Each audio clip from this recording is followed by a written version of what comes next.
અક્ષર પુરુષોત્તમ દર્શન, સમજણ, સાધના, સમર્પણ. આજ વિચરણ કરતા કરતા પચ્છંગ ગામમાં પધાર્યા. ત્યાં જાદવજી વિપ્ર હતા. ખૂબ સામાન્ય પરિસ્થિતિ હતી, આર્થિક રીતે દુબળા હતા. મહારાજ રાજી થયા. મહારાજ કહે છે, માગો, તમારે જે કંઈ જોઈએ તે આપું. જાદવજી કહે છે, પ્રભુ, તમારી કૃપા થઈ હોય તો આપની મૂર્તિ અખંડ રહે એવી કંઈ કૃપા કરજો. મહારાજ જાદવજીને પૂછે છે, જાદવજી, તમારી ગરીબાઈ નથી ટાળવી? એ વખતે જાદવજી કહે છે કે મહારાજ, મેં સાંભળ્યું છે કે ભગવાન તો ગરીબ નિવાજ છે, અને જો તમે મને ગરીબમાંથી અમીર બનાવી દેશો તો તમે પછી મારા નિવાજ નહીં રહો, એટલે મહેરબાની કરીને મને જીવનના અંત સુધી ગરીબ જ રાખજો. જો ભગવાનના આવા ભક્તો થયા છે જે ભગવાનને ઓળખી શકે છે, એને આપવા દો. એની જે કઈ ઈચ્છા છે એ આપણને અધિક આપશે, સારું આપશે. એ જેમ રાજી થાય એવી કઈ કૃપા વર્ષા આપણે એમની પાસેથી અપેક્ષા રાખવાની છે. આ રીતે વિચરણ કરતા કરતા લખુચારણે દિવ્ય સંદેશ આપી, જ્ઞાન આપી, જુનાગઢ અંદર થઈ પીપલાણામાં વિચરણ કરતા માંગરોળની અંદર પોતે પધાર્યા. માંગરોળમાં ડોસા વાવ પાસે પધાર્યા. ત્યાં ગોવર્ધન વણિક શેઠ પોતે ત્યાં ઉભા હતા, અને દરેક માણસો ત્યાંથી પસાર થતા દરેકને સુખડીનું જમણ હતું. સુખડી જમાડતા હતા. નીલકંઠ વણીએ પૂછ્યું, સુખડી શેના માટે? એ કે મારી ફોઈનું કારજ છે. તારા ફોઈ ક્યાં ગયા? એ કે મારા ફોઈ ભગવાનના ધામમાં ગયા, એટલે એના નિમિત્તે એ બધાને સુખડી જમાડું છું. નીલકંઠ વણી કે તારી ફોઈ ધામમાં ક્યાં ગઈ છે? તારી ફોઈ તો કુંભી પાક નરકમાં ગઈ છે. નીલકંઠ વણી કે મારી ફોઈ તો રામાનંદ સ્વામીના શિષ્ય હતા, અને કુંભી પાક નરકમાં કેમ ગયા? નીલકંઠ વણી કે છે, તારી ફોઈએ રામાનંદ સ્વામીએ સાચવવા માટે જે કડા આપ્યા હતા, પાસા આપ્યા હતા, એ પાસા એણે સંતાડી લીધા. એ રામાનંદ સ્વામીને પાછા ના આપ્યા. ભગવાનનો ભાગ એણે છીનવી લીધો. એ પાપે કરીને નરકમાં ગઈ છે. ભગવાનનું જે લઈ લે છે, ભગવાનનો ભાગ પડાવી લે છે, એ ક્યારેય સુખી થતો નથી. ભગવાને આટલું આપ્યું છે તો ભગવાનનો ભાગ ક્યારેય આપણે ન લઈ લેવો. એકવાર એક ફકીર જતો હતો અને એને ભૂખ લાગી. એટલે ભાઈ અલ્લાહને પ્રાર્થના કરી, યા અલ્લાહ, तेरे दरबार में पैसों की कहाँ कमी है, एक रुपया मुझे दे दे तो 8 आना तुझे वापस दूंगा. 1 રૂપિયો તું મને આપે તો 8 આના તને પાછા આપીશ. ભગવાન સાથે આવું કોલેબોરેશન કર્યું, સોદો કર્યો, કંપની સ્થાપી. અને પછી રોડ પર જતો હતો અને રૂપિયો મળ્યો, અને પછી મતી ફરી. પૈસા મળે એટલે બલબલાની મતી ફરી જાય. અને પછી શું કહે છે, યા અલ્લાહ, तेरे दरबार में पैसों की कहाँ कमी है, तेरे दरबार में तो कितने सारे रुपया है, 8 आनी नहीं दूंगा तो भी चलेगा. 8 આની પાછી નહીં આપું. અને સોદો કેન્સલ કરી નાખ્યો આણે તો, કારણ કે લેટર પેડ ઉપર તો કંઈ કર્યું જ નહોતું, મૌખિક જ બધું કર્યું હતું. સ્ટેમ્પ પેપર લગાવ્યો તો હજી બંધનમાં આવી જાય એવું કંઈ હતું નહીં. અને પછી આવું બોલ્યો અને ફરસાણની દુકાને ગયો. ફરસાણ વાળાને કહે છે, બહુ ભૂખ લાગી, રૂપિયાના ફાફડાની ચટણી કઈ આપો. એ કે નહીં મળે. કે કેમ નહીં મળે? એ કે રૂપિયાનું તો નહીં જ મળે. કેટલાનું મળે? એ કે 8 આનાનું મળે. કેમ 8 આનાનું? એ કે બીજી બાજુ છાપ છે જ નહીં, ઝાંખી થઈ ગઈ છે, 8 આનાનું જ મળશે. પેલો કે ભગવાન તું બડા હોશિયાર है, पहले से तूने अपना हिस्सा तो ले ही लिया. 8 આના લઈ જ લીધા. આપણા ભગવાન દયાળુ છે, પહેલેથી 8 આના નથી લઈ લેતા. એ જીપીએફ વાળા જેમ કાપી લે છે ફંડમાં બધા ટેલ્સ ને બધું, ભગવાન પગાર આખો આપે છે અને પછી કે છે કે 10મો 20મો ભાગ કાઢીને આપજો. પણ એ 10મો 20મો ભાગ ન કાઢીએ, એ ભગવાનનો ભાગ લઈ લીધા બરાબર છે. સુદામા અને કૃષ્ણ ભગવાન બંને એક જ કોલેજમાં, એક જ બ્રાન્ચમાં ભણતા હતા, એક જ એન્જિનિયરિંગ શાખામાં કંઈક ભણતા હશે, સાંદીપની ગુરુના આશ્રમમાં. છતાં પણ પરિસ્થિતિ શું થઈ, એકને કેમ્પસ સારો મળ્યો, દ્વારકાધીશ બની ગયા, અને પેલા સાવ ખરાબ પરિસ્થિતિમાં રહ્યા. શા માટે? દુર્બળ રહ્યા. સુદામાની શું વાંક હતો, શું ભૂલ હતી? એકવાર સુદામા અને કૃષ્ણ ભગવાન એ ગાયો ચરવા માટે કે પેલો ઘાસચારો લેવા માટે લાકડા લેવા ગયા હતા. વર્ષા ઋતુ હતી, વરસાદ પડ્યો. સાંદીપની ગુરુના પત્નીએ એ પોતે દાળિયા આપ્યા હતા. કૃષ્ણ ભગવાનને પણ દાળિયા આપ્યા હતા, સુદામાને દાળિયા આપ્યા હતા. કૃષ્ણ ભગવાને પોતાના ભાગના દાળિયા એ સુદામાને સાચવવા આપ્યા. સુદામા એ પોતાની પાસે રાખ્યા. વરસાદ શરૂ થયો એટલે સુદામા એક ઝાડ પર ચડી ગયા, કૃષ્ણ સામેના ઝાડ પર ચડી ગયા. એ ઝાડની ઓથ નીચે એ વર્ષા ઋતુ બચવા માટે પ્રયત્ન કરતા હતા. સુદામાને ભૂખ લાગી, દાળિયા ખાવાનો પ્રારંભ કર્યો. અને ચણા, દાળિયા, મમરા એ વસ્તુ છે ને એકવાર પ્રારંભ કરે પછી ઘડીમાં બંધ ન થાય, ધીમે ધીમે ખાવાનું ચાલુ જ રહ્યું. એના તો પૂરા થઈ ગયા, ક્યારેક કૃષ્ણની ચડીના ખિસ્સામાં પોતાના હતા, બીજા ખિસ્સામાં કૃષ્ણના હતા. ખબર ન રહી કે મારા ભાગના દાળિયા પૂરા થઈ ગયા, કૃષ્ણનું ખાતું ખોલીને શરૂ થઈ ગયું છે. એનાય ભેગા ભેગા વાપરી નાખ્યા. આ બાજુ કૃષ્ણ પૂછે કે મારા દાળિયા?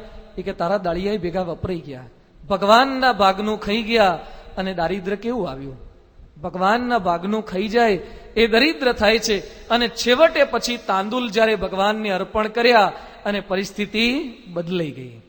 તો ભગવાનના ભાગનું ક્યારેય પચાવી પાડવાનો વિચાર ન કરવો. જે કંઈ ભગવાન આપણને આપે છે એ ભગવાનનું આપેલું છે, એ બધું ભગવાનને અર્પણ કરવું. ભગવાન સ્વામિનારાયણ એટલે શિક્ષાવત્રીમાં આદેશ આપ્યો છે 10મો અથવા તો 20મો ભાગ એ ભગવાનને અર્પણ કરવો. આજે BAPS પરિવારમાં આવા કેવા ભક્તો છે જે પગાર લઈને આવે સીધા જ મંદિરે આવે છે, પહેલો 10મો અથવા તો 20મો ભાગ લખાવે. એ કે સ્વામી પછી ઘરે ગયા પછી મતી ફરે કઈ નક્કી નહીં, એટલે અત્યારે પહેલા જ પગાર લઈને સીધા ભગવાન પાસે જ જવાનું.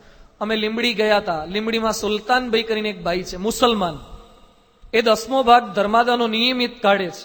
પરિસ્થિતિ સામાન્ય છતાં પણ 10મો ભાગ કાઢે. એ મને પ્રશ્ન પૂછવા આવ્યા. એ કે સ્વામી જે કંઈ કમાણી કરું છું એમાંથી 10મો ભાગ તો કાઢું જ છું, પણ જ્યારે આપણા ઘરે કોઈ મહેમાન આવે એ આપણા દીકરા દીકરીને પૈસા વાપરવા માટે આપે, 5 રૂપિયા આપે, 10 રૂપિયા આપે, એ બધા જે કંઈ ભેગા થાય દર મહિનાના 20, 25, 50 રૂપિયા, એ પણ એક પ્રકારની આવક જ કહેવાય ને. એ આવકમાંથી 10મો 20મો ભાગ નહીં કાઢવાનો? શું માણસોની ભક્તિ છે, શું સમજણ છે કે ઘરે મહેમાન આવ્યા હોય એ 40-50 રૂપિયા આપે, એ પણ એક પ્રકારની ઇન્કમ છે. એમાંથી પણ ભાગ કાઢવાની વૃત્તિ, ભગવાનનો ભાગ ચોખ્ખો કાઢે. અને ઘણા હરિભક્તોની અનુભૂતિ છે કે જેણે ભગવાનનો ભાગ કાઢ્યો સુખિયા થાય છે. યોગી બાપા કહેતા આ દેના બેંક છે, લેના બેંક નથી. અહીંયા જે કંઈ આપે છે એ અનંત ગણું કરીને આપે છે. સુરતના એક હરિભક્ત આ વખતે હું પારાયણ કરવા ગયો ત્યારે મને લેવા માટે આવ્યા હતા. જીતુભાઈ છે વરતાલ ગામના. જીતુભાઈએ વાત કરી, સાવ સામાન્ય પરિસ્થિતિ હતી અને સુરત મંદિર માટે સ્વામી ખરડો કરતા હતા અને સ્વામીએ 40,000 રૂપિયા લખાવડાયા. લાખ રૂપિયા કીધા, 60,000 40,000 ભરાઈ ગયા હતા અને 60,000 બાકી હતા. સ્વામી બાપાને કહેવા ગયા કે સ્વામી આપે મને લખાવડાયા છે. અને બીજી વાર ખરડો કરતા ત્યારે એ કે સ્વામી ગઈ વખતના લાખ લખ્યા છે એમાંથી 60 તો હજી બાકી છે. સ્વામી કે ગમે તેમ કરીને લખાઈ દો, લોન લઈને પણ લખાઈ દો. અને લોન લઈને એને 60,000 લખાયા. અત્યારે એના ઘરે 3 ગાડીઓ ફરે છે, કર લાખો રૂપિયાનો બિઝનેસ. એ કે સ્વામી આપણને પૂર્ણ પ્રતીતિ છે, બાપા જે કંઈ માગે છે ને એ આપણને અનંત ગણું આપવા માટે માગે છે.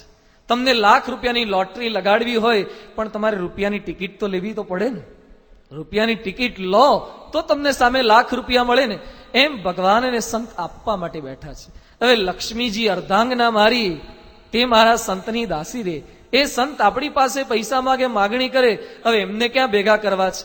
એ ધારે તો બધું આપી શકે એમ છે. હમણાં થોડાક સમય પહેલા દિલ્હીમાં એક ભાઈ મળવા માટે આવ્યા. અક્ષરધામ જોયું, એટલા પ્રભાવિત થયા. અને પછી ત્યાં સંતોને મળ્યા, પંજાબ બાજુના હતા. અને પછી કે स्वामी जी मुझे कुछ सेवा करने की इच्छा है. क्या सेवा करनी है? मुझे चावल देने हैं, હું ચોખા આપવા માંગુ છું. એટલે સંતોને એમ કે ચોખા આપવા હોય તો હા કે चावल दे जाना. એ કે वैसे नहीं, आपके दिल्ली मंदिर में कितने चावल चाहिए? તમારા આખા મંદિરમાં કેટલા ચાવલ વપરાય? એટલે સંતો કે एक दिन के इतने चावल चाहिए. एक दिन के नहीं, पूरी साल में, पूरी साल भर कितने चावल चाहिए? સંતો કે દિલ્હીનો કોઈક ઠગ આવી ગયો લાગે છે. બાકી દિલ્હી વાળા આવું ચાવલ આપવા માટે સામેથી સત્સંગી નથી, કોઈ આગળ પાછળ સંબંધ નહીં. એ કે પૂરી સાલ મેં કિતને ચાવલ ચાહીએ. અને આખા ચાવલની ગણતરી કરી અને પછી એણે પોતે વાત કરી, સ્વામીજી સભી ચાવલ મેં દે જાઉંગા. આપણે કે આપે ઠીક છે, નહીં તો ના આપે તો આપણે ક્યાં અમે મૂડી રોકાણ કરવા ગયા હતા. અને થોડાક દિવસની અંદર એ ભાઈએ ટ્રક દ્વારા, યુ કાન્ટ ઇમેજિન, તમે કલ્પના નહીં કરી શકો, એણે 16 થી 18 ટન ચાવલ મોકલ્યા. 16 થી 18 ટન ચોખા એ દિલ્હીમાં મોકલ્યા. પછી આત્મસ્વરૂપ સ્વામીએ કીધું કે ભગવાનને પ્રાર્થના કરીએ કે તમારો ધંધો કારોબાર બધો સારો ચાલે. એ કે સ્વામીજી ભગવાન को ऐसी प्रार्थना नहीं करो, भगवान को प्रार्थना करो कि हर साल मैं इतना चावल दे सकूं, દર વર્ષે આટલા ચોખા આપી શકું. 18 ટન ચોખા એક પણ વખત વાત નથી કરી, ખાલી અક્ષરધામ જોઈને માણસો આપી જાય. આપણને એમ થાય કે સ્વામી વધારે હોય તો થોડાક આ બાજુ મોકલાવજો ને. એમ નહીં, પણ માણસોના મનની અંદર કેવું અર્પણ કરવાની વૃત્તિ જાગે છે. દુબળી પરિસ્થિતિમાં પણ સ્વામી બાપા જે કંઈ કરી રહ્યા છે એ આપણા સારા માટે. ઘણીવાર આર્થિક સ્થિતિ ખરાબ હોય છતાં પણ માગે, એ જાણે છે એ આપણો લોભ મુકાવશે. આપણે અનંત ગણું આપવું છે. આપતી વખતે આપણને કઠણ પડે, પણ છતાં પણ મનમાં દ્રઢતા રાખી અને ભગવાન અને સંતના જે કંઈ આયોજનો હોય છે એ આયોજનની અંદર આપણે ભળી જઈએ. ભગવાન લઈને પણ મારું સારું કરશે, ક્યારેક આપીને સારું કરશે. એટલે અહીંયા નીલકંઠ વણી પોતે, અહીંયા ગોરધન વણિકને પોતે કહે છે કે તારી ફોઈએ ભગવાનનો ભાગ પચાવી પાડ્યો. એ ભાગે કરીને પોતે દુઃખી થઈ રહ્યા છે.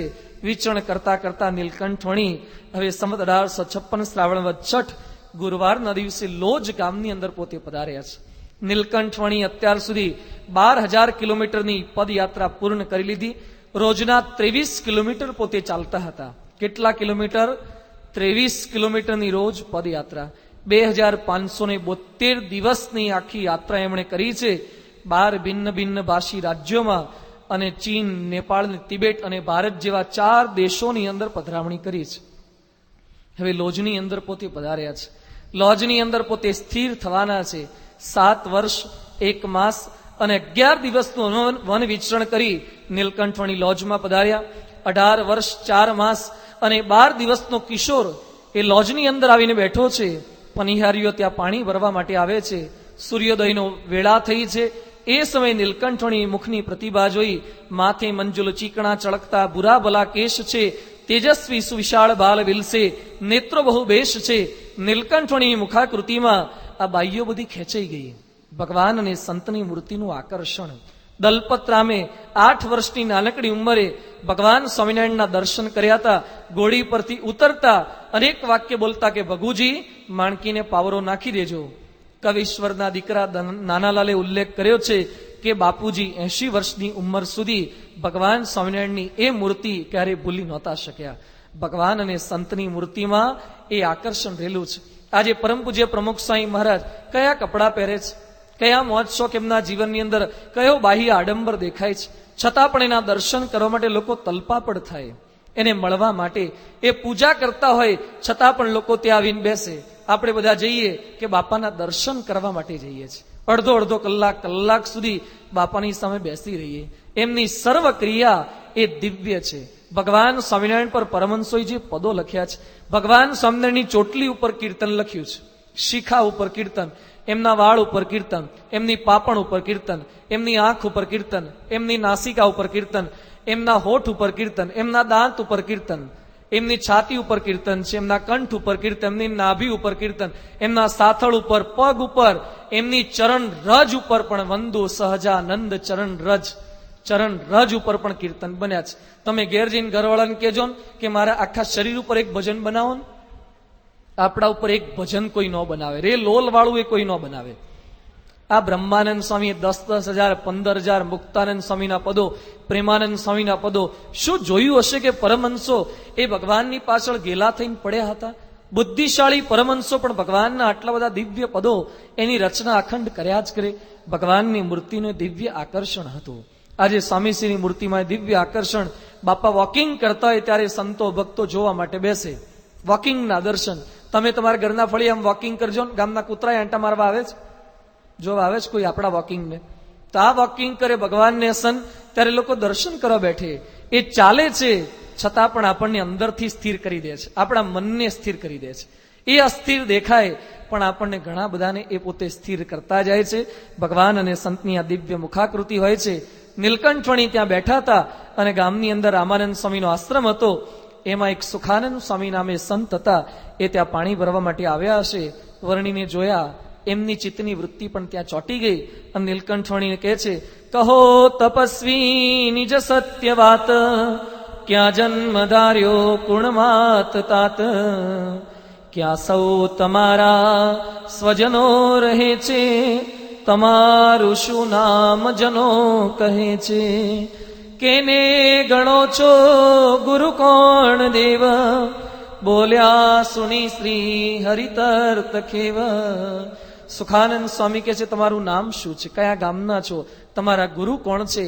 નીલકંઠવણી ઉત્તર આપતા કહે છે, ગુરુર ન સત્સ્યાત સ્વજનો ન સત્સ્યાત, પિતા ન સત્સ્યાત જનની ન સાસ્યાત, દૈવમ ન તત્સ્યાત ન પતિશ્ચ સસ્યાત, નમો ચેયત્ય સમુપેત મૃત્યુમ. હું છું અજન્મા અવિનાશી આપ, તો ક્યાંથી માતા વળી ક્યાંથી બાપ, સદૈવ વ્યાપી સર્વત્ર હું છું, આત્મા તણા અંતરમાં રહું છું. તમે મને પ્રશ્ન પૂછી રહ્યા છો તમારું નામ શું છે, પરંતુ મારું નામ ગામ કંઈ જ નથી. સુખાનંદ સ્વામી કે છે તમારું દૂધ કયું? નીલકંઠ વણી કે છે કયા દૂધની વાત કરો છો? થોરિયાનું દૂધ, આકળિયાનું દૂધ? કયા દૂધનો તમે પ્રશ્ન પૂછો છો? આત્મજ્ઞાનની ખુમારી હું છું, અજન્મા અવિનાશી આપ, હું પરમાત્મા છું, આત્મા છું. આ અખંડ અનુસંધાન નીલકંઠવણીના જીવનની અંદર હતું. આત્મજ્ઞાનથી, પરમાત્મ જ્ઞાનથી પોતે સુખી રહી શકતા હતા. આપણે પણ આત્મા છીએ, પરમાત્મા આપણા શરીરમાં રહેલા છે, પરંતુ આપણને વિસ્મૃતિ થઈ જાય છે કે આપણે આત્મા છીએ.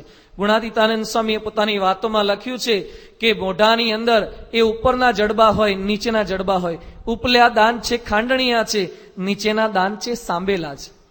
ગામડાની અંદર પેલા ઘંટીઓ નહોતી ને તારે ખાંડણીયા હતા અને ઉપરથી છૂટા સાંબેલા આવતા હતા અને ઉપરથી ખાંડવાનું. નીચે વાળું ફિક્સ હોય, ઉપર વાળું અસ્થિર હોય, ઉપર નીચે આવજાવ કરે. એમ આપણા મોઢાની અંદર ઉપરના જે દાંત છે એ ખાંડણીયા છે, સ્થિર છે, અને નીચે વાળા સાંબેલા છે. ઉપર વાળું સ્થિર રહે છે, નીચેથી ઉપર નીચે આવજાવ કરે છે. આપણને લાગે બંને હલે છે, બંને નથી હલતા. ઘણા અત્યારે ટેસ્ટિંગ કરે છે. કરી લો 5 મિનિટ આપણે બંધ રાખીએ, અથવા ઘરે અરીસામાં જઈને પછી જોજો. આપણને લાગે કે બંને હલે છે, બંને આમ નથી થતા. બંને એમ થતા હોય તો રોટલી ચાઈ પણ ન શકાય. એક સ્થિર છે, નીચેથી પ્રેશર આપીને ક્રશર ચાલુ થાય છે. આ ભગવાનની રચના છે, પણ આપણે ઓળખી શકતા નથી. અખંડ ભેગું રહે છે એટલે આપણને એનો ભેદ પારખી શકાતો નથી. સ્વામી એમ કહે છે કે દેહ અને આત્મા એ પણ નોખા છે, પણ ભેગા મનાઈ ગયું છે એ અજ્ઞાન છે. આપણે દેહ નથી, આપણે આત્મા છીએ. વર્ણીને વિનંતી કરે છે કે આપણા આશ્રમમાં પધારો. વર્ણી કહે છે આશ્રમમાં જતા નથી અમે લોકમાં, તમે નહીં આવો તમારા ગુરુ મુક્તાનંદ સ્વામી પોતે અહીંયા પધારશે. એ કે ના, મોટાને તકલીફ ન પાય, મુક્તાનંદ સ્વામી ન આવે, હું જાતે ત્યાં આવી જઉં છું.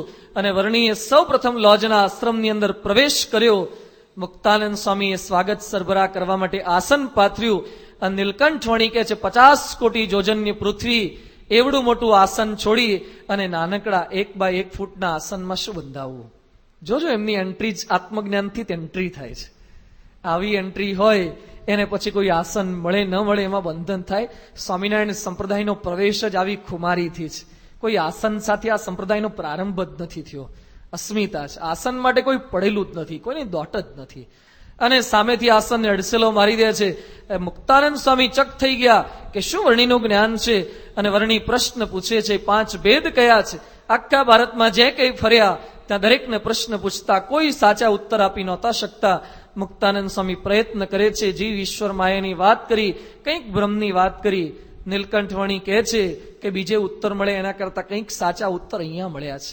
બ્રહ્મ પરબ્રહ્મનો કંઈક આછો પાતળો ઉલ્લેખ અહીંયા થયો છે. અને વર્ણી પોતે ત્યાં રહેવાનો સંકલ્પ કરે છે. મુક્તાનંદ સ્વામી કહે છે ઇતિ ઉત્તરમ મયા પ્રોક્તમ યથામતિ યથા શ્રુતમ વ્યાખ્યાનમ વિસ્તરણસ્ય જાનાતિ અસ્મદ ગુરુ પ્રભુ. અમારા ગુરુ વિશેષ જાણે છે. મેં મારી મતિ પ્રમાણે ઉત્તર કર્યા ખરા, પણ મારા ગુરુ થકી તમે સાંભળજો. આવી સાધુતા વર્ણીને કોઈ રોકી નહોતું શક્યું. એ વર્ણી જ્યાં બ્રહ્મ અને પરબ્રહ્મનું શુદ્ધ જ્ઞાન હતું ત્યાં રોકાયા છે. ભગવાન ક્યાં રોકાય છે? ભગવાન કોઈ બહુ મોટા મંદિર હોય, રાજમહેલ હોય ત્યાં રોકાતા નથી. બ્રહ્મ અને પરબ્રહ્મનું શુદ્ધ જ્ઞાન હોય ત્યાં રોકાય છે.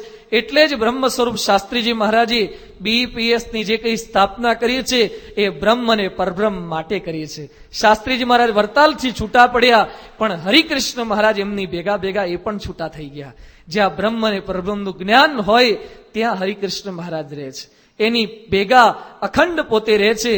એટલે શાસ્ત્રીજી મહારાજે નીલકંઠવણીના પગ જ્યાં સ્થિર રહે એવું દિવ્ય જ્ઞાન પોતે આપ્યું. વર્ણી ત્યાં પોતે રોકાવા માટે મજબૂર થઈ ગયા છે. એમને ત્યાં સ્થાન ગમી ગયું, જ્ઞાન ગમી ગયું. નીલકંઠવણી સર્વ પ્રકારે સેવા કરવા લાગ્યા. એમને સરયુદાસ તરીકે બોલાવે છે.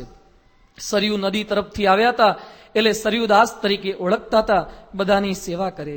સાક્ષાત ભગવાન હતા, છતાં પણ નાની મોટી પાત્ર ભેગા કરવાની સેવા કરે, કૌપિન ધોવાની, જોડી માગવાની સર્વ પ્રકારે સેવા કરતા હતા. મોટા હોવા છતાં પણ નાના મોટા દરેકની સેવા કરવી, સેવાનો આદર્શ એમણે એમના જીવન દ્વારા આપણને શીખવ્યો હતો.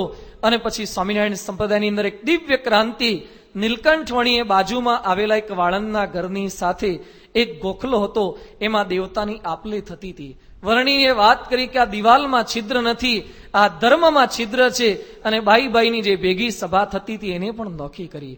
સ્વામિનારાયણ સંપ્રદાયનો પ્રારંભ એ નિષ્કામ ધર્મથી થાય છે. અહીંયા કોઈ સ્ત્રીના તિરસ્કારની ભાવના નથી, અહીંયા સ્ત્રીના અનાદરની ભાવના નથી. જો અનાદર હોત તો સ્વામિનારાયણ સંપ્રદાયમાં આવા બાઈ ભક્તો ન તૈયાર થયા હોત. અનાદર થયો હોત તો અમારા જેવા 65 થી 70 જણા મા બાપના એકના એક દીકરા, જે કોઈ માતા પિતા એ BAPS ની અંદર અર્પણ ન કરી શક્યા હોત. અહીંયા કોઈ અનાદરની ભાવના એ BAPS પરિવારની અંદર છે જ નહીં. તો અહીંયા એક સ્ત્રીના સન્માનની ભાવના છે, સ્ત્રીના શીલના રક્ષણની ભાવના છે, સાધુના રક્ષણની ભાવના છે. અહીંયા તો એક સન્માનની ભાવના છે. કિશોરલાલ મસ્ત્રુવાળાએ લખ્યું છે, લુપ્ત થયેલા બ્રહ્મચર્યાશ્રમને પુનઃ સ્થાપનારા, પતિત થયેલા આચાર્યો અને ગુરુઓ માટેનો આદર્શ બેસાડનારા ભગવાન સ્વામિનારાયણ સ્વયં હતા. શુદ્ધ ધર્મની સ્થાપના એમણે કરી. જે તે સંપ્રદાયમાં જ્યાં સ્ત્રી અને ધનનો વ્યવહાર વધે છે ત્યાં ચોક્કસ પતન થાય છે. ભગવાન સ્વામિનારાયણે એની શુદ્ધિ કરાવી અને આદર્શ સ્ત્રીઓનું નિર્માણ કર્યું. કેવા બહેનોનું નિર્માણ કર્યું હતું. દેવજી ભગતના ઘરવાળા નેનપુરના અને પોતાનો એકનો એક દીકરો મૃત્યુ પામે, ઘીનો ગાડવો લઈને રસોઈ આપવા માટે જઈ શકે. ભગત સુખી હતા અને વધારે સુખી થયા. રામબાઈ હતા, રાજબાઈ હતા. એ બાઈ કેવા હતા? પારકા પુરુષનો સ્પર્શ પણ ન કરે.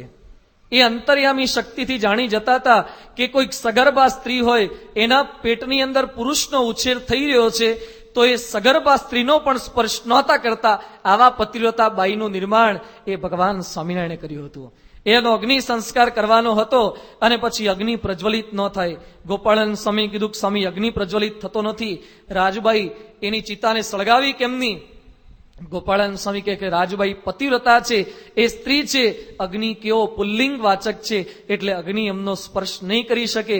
રાજબાઈ પાસે જાઓ ને પ્રાર્થના કરો કે હવે તો તમે દેહમાંથી નીકળી ગયા છો, હવે તમારા ખોળિયાને પુરુષ અડે એમાં કઈ વાંધો નથી. પછી પુરુષ સ્પર્શ કરી શક્યા. આવા પાતિવ્રત્યની દ્રઢતાવાળા બહેનોનું નિર્માણ એ ભગવાન સ્વામિનારાયણે કર્યું હતું. તો શ્રીજી મહારાજના ધર્મની અંદર સંપ્રદાયમાં સ્ત્રીનો તિરસ્કાર ક્યાંય હતો જ નહીં.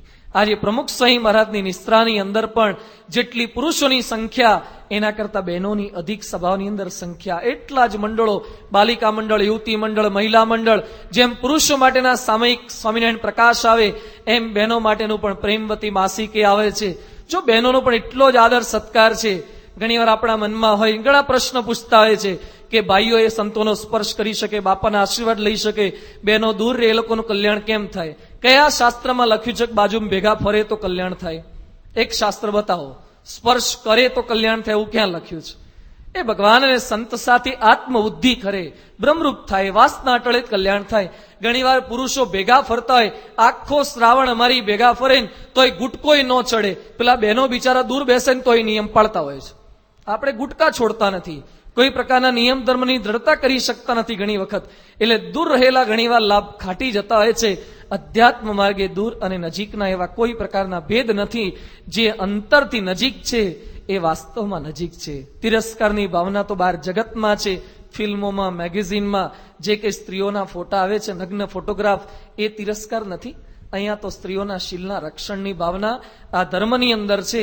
નીલકંઠવણીઓ શુદ્ધ સંપ્રદાય સ્થાપવા માંગતા હતા, એટલે શુભારંભ કર્યો. હવે નીલકંઠવણી પ્રાર્થના કરે છે કે મારે ગુરુના દર્શન કરવા છે. ગુરુ તો પોતે ત્યાં ભુજ બાજુ પધારેલા હતા અને પછી ગુરુને પત્ર લખે છે. ગુરુ ત્યાં પરત પધારે છે. રામાનંદ સ્વામી અને નીલકંઠવણીનું જે પ્રથમ મિલન થયા પછી નીલકંઠવણીને દીક્ષા આપે છે, નામ આપે છે, વરદાન માગવાની વાત કરે છે. નીલકંઠવણી જે વરદાન માગે છે, ભારત વર્ષના ઇતિહાસમાં, હિન્દુ ધર્મના ઇતિહાસમાં, અખિલ વિશ્વના ઇતિહાસમાં ક્યારેક કોઈએ માગણી ન કરી હોય એવી દિવ્ય માગણી એ નીલકંઠવણી પોતાના ગુરુ સમક્ષ કરે છે. સ્વામિનારાયણ સંપ્રદાયના તમામ આશ્રિતો માટે દુઃખ દર્દ દૂર થાય અને સુખની પ્રાપ્તિ થાય એવી દિવ્ય માગણી કરી અને શુદ્ધ સ્વામિનારાયણ સંપ્રદાયનું નિર્માણ વર્ણીએ કેવું કર્યું એની વિશેષ વાતો આવતીકાલે પૂર્ણાહુતિના પર્વે આપણે સૌ જોવાના છીએ. પરંતુ આ સત્સંગી જીવનની પારણની સાચી પૂર્ણાહુતિ કરી તે થઈ શકે. 4 દિવસથી આપણે સૌ સાંભળી રહ્યા છીએ. શ્રીજી મહારાજ એ ગાદી પર આરૂઢ થયા પછી કેવો દિવ્ય ધર્મ સંપ્રદાય સ્થાપે છે, કેવા સંતોનું નિર્માણ કરે છે, કેવા શાસ્ત્રો રચ્યા અને માનવ માત્ર સુખી થાય એવો એક શુદ્ધ સંપ્રદાય કેવો સ્થાપ્યો અને એવા કેવા પાયા પાતાળે નાખ્યા હશે કે આજે વર્તમાન કાળે પ્રમુખ સ્વામી મહારાજ દ્વારા પણ એ સ્વામિનારાયણ સંપ્રદાય જીવન છે, ફાલ્યો ફૂલ્યો છે. એની વિશેષ વાતો આપણે આવતીકાલે જોઈશું. શ્રી સ્વામિનારાયણ ભગવાનની જય. અક્ષર પુરુષોત્તમ દર્શન, સમજણ, સાધના, સમર્પણ.